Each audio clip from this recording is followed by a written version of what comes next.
Okay, and we're back to number 9. Sorry, I forgot that I needed my calculator. So for C, I was able to get a pH of 1.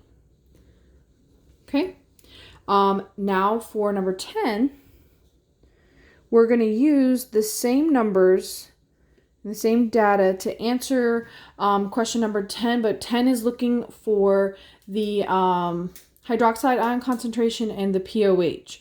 So using these pH numbers, we can find the pOH very easily. So if we have a pH of 5, we subtract that from 14 because pH plus pOH equals 14. Okay, so 14 minus 5 equals 9.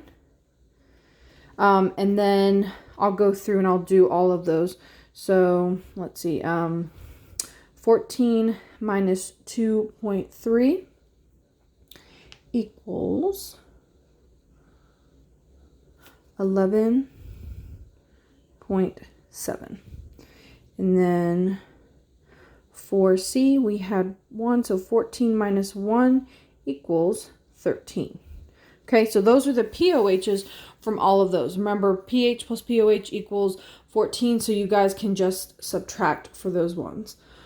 All right, for the hydroxide ion concentration, you can do the same thing as before. So you can do 10 raised to the negative 9 to find your hydroxide ion concentration, which will be 1 times 10 to the negative 9.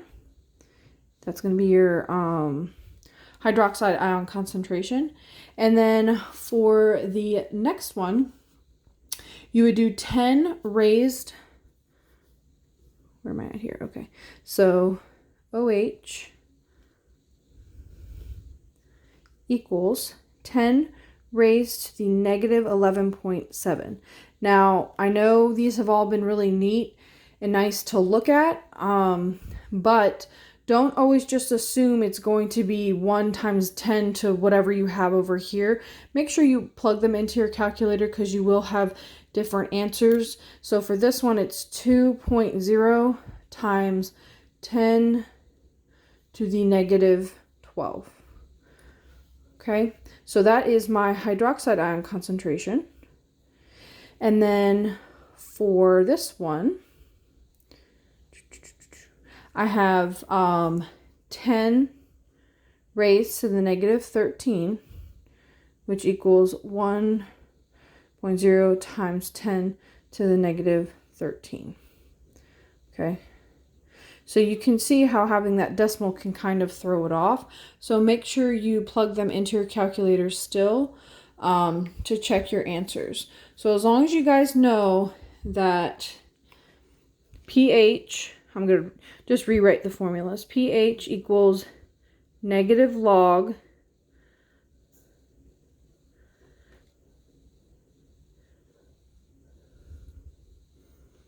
and then H3O is equal to 10 raised to the negative pH.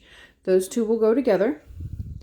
And then pOH equals the negative log of OH minus, and then the hydroxide ion concentration equals 10 raised to the negative pOH. Okay? And then pH and pOH are related in that they equal 14. All right, number 11 is pretty similar to what we were doing in 9 and 10. I have given you the pH of a couple different substances, and you are supposed to find the hydronium ion concentration. So, if you guys remember from the previous page that I just wrote down, all you have to do is 10 raised to the negative pH. So in your calculator, you would write 10 to the negative 4, 10 to the negative 5, and 10 to the negative 8, and 10 to the negative 9.5. When you see that decimal, that's definitely one that's going to give you a funky number.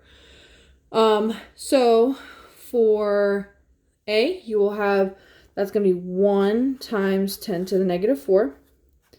B, 1 times 10 to the negative 5. And then C, 1 times 10 to the negative 8.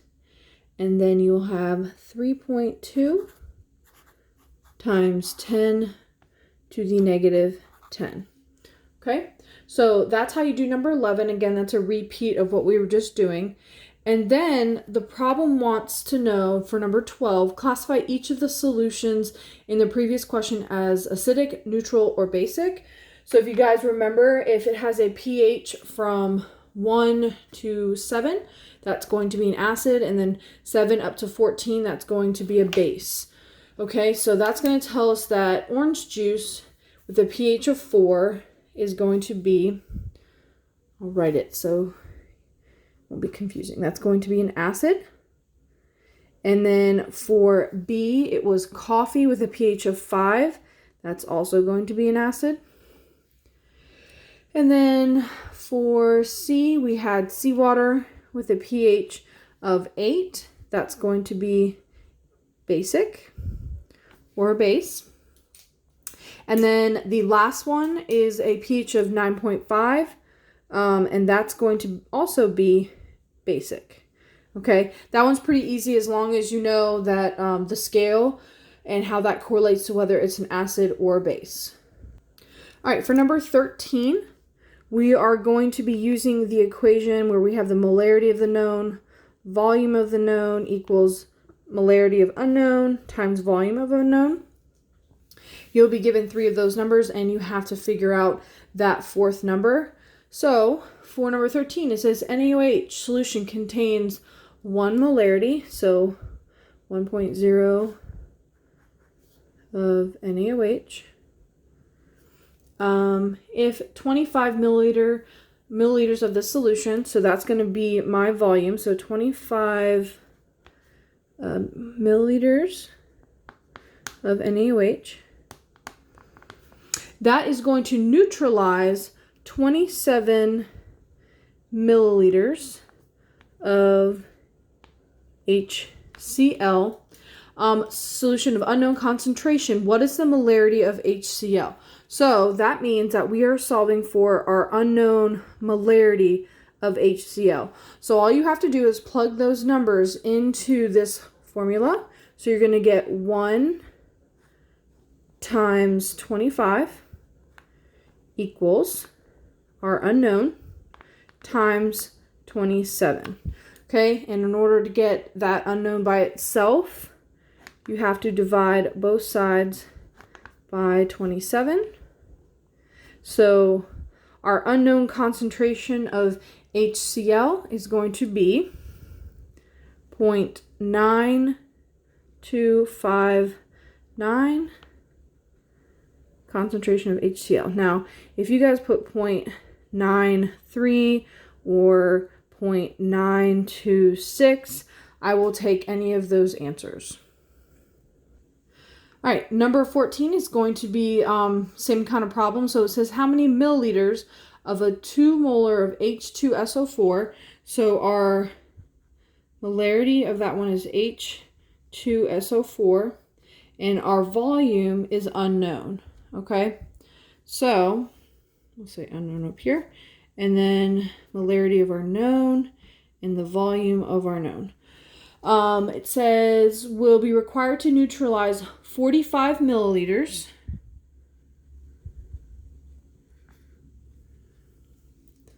of 3 molar KOH. So 3 mKOH. Okay? So we are going to plug those numbers in, and that volume of the unknown is what we will be solving for. So we are going to plug this in. Now, here is, and I just wrote, yikes, this is 2. I just wrote the same thing twice. All right, so let's go ahead and plug those in. We have our 3 times 45 equals 2 times the volume of our unknown for the H2SO4. Now, here's where we have to pay attention to how many hydrogens it can release. So, and that's why I wrote this down instead of 2. So H2SO4 has a concentration of 2 molarity. Now, that is 2 molarity per hydrogen ion in our acid. So, because we have 2 of those, it can separate twice, each of those having 2 molarity. So, what we really need to do is we need to multiply the 2M by 2. So, in fact, this number right here will be 4. Okay? So, I'm going to cross it out, and it is now 4. And then in order to get the unknown volume on one side, you will be dividing both sides by that 4. So the tricky one about this is remembering that H2SO4 can separate, or it can donate 2 hydrogens. Both of those hydrogens carrying a weight of 2 molarity. So 3 times 45 divided by 4 is 33.8 milliliters, and that's the volume of our unknown, which is sulfuric acid. Okay, so same concept, plugging it into the same equation as we did up here, just knowing that we have to multiply because we are separating it into 2. The reason we did not do that up here is because we only had 1 hydrogen and then also 1 hydroxide. So this acid can only, when it ionizes, it can only donate 1 hydrogen. So we only have to use the single molarity for that one. All right, for the last few problems, this is where we're going to be talking about neutralization reactions. So for number 15, we said a neutralization reaction creates a blank and a blank. So you're always going to have a salt and a water, okay? That's always what's going to be on your product side. So knowing that, let's go ahead and we will do number 16, 17, and 18. So number 16, write a neutralization reaction between HNO3 and BaOH2. Okay, so again, we're making a salt and a water. So first thing I'm going to do is write my water so I don't forget. And then in creating our salt, so salt equals cation. I'll write that one first because the cation always comes first in your chemical equation. Cation comes from the base and anion comes from the acid. Okay, so we talked about this on the Zoom meeting, but for those that weren't there, to tell the difference between what's an acid and what's a base is ask yourself what has the hydrogen out front. If you guys remember way back when we were naming stuff, if the hydrogen is out front, that makes it an acid. Okay, so this is the acid. And then this one has a hydroxide ion, so that makes it a base. So we know from our acid, we're going to pull the anion, and from our base, we're going to pull the cation. Okay, so now you have to remember how much each thing is charged and how you join things. So we have hydrogen is in group 1, so it's +1. NO3 was one of those ones you guys had to have memorized, and it is -1. But if you look up here in this problem, we have 1 of each. So that means that it's going to have the same number for the oxidation, okay? So that tells me +1, -1. And then I come over to BaOH2. So I have Ba, that's in group 2, +2, plus the fact that I have to have 2 hydroxides. So I just go boop, boop, boop, reverse the switcheroo, and that'll tell me +2. And then OH, that's one of the ones you guys should have memorized by now, and that is -1. So if I'm pulling the cation from my base, so we're going to be pulling the positive one from the base and the negative one from the acid. Okay, so we should be coming up with water plus Ba, and then NO3. Now, the key to this is that you guys cannot just put the letters. You have to have the right amounts of each. Since you guys are far enough along in this course, you should know how to do that, okay? So knowing that Ba is +2 and NO3 is -1, when you join those two together, you guys remember the switcheroo rule? That means I'm going to have 1 barium for every 2 nitrates. Okay, so it's going to be BaNO3 2. And that is how you get your salt from this neutralization reaction. All right, so for number 17, same thing. We have our acid and our base creating a salt and a water. I just went ahead and wrote the water. This one has your hydrogens out front. So this is going to be my acid. And this one is going to be my base. All right, and now when I separate these, again, hydrogen is always +1. And then PO4 is one of the ones you guys had to have memorized.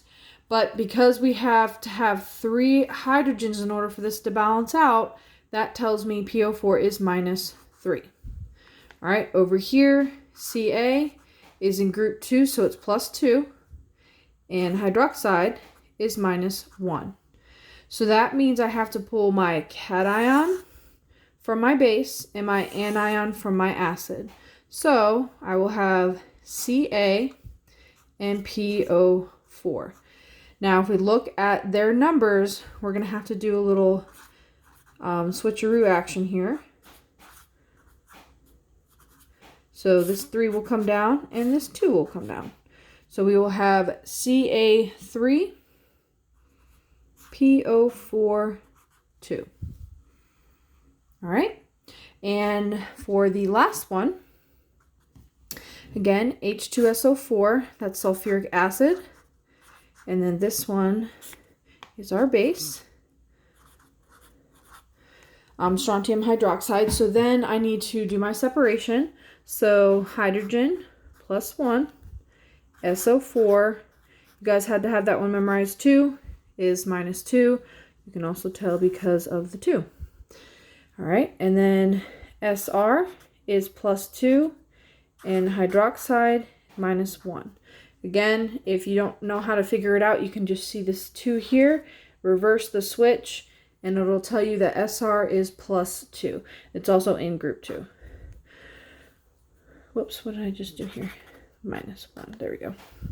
Okay, so anion from the acid and cation from the base.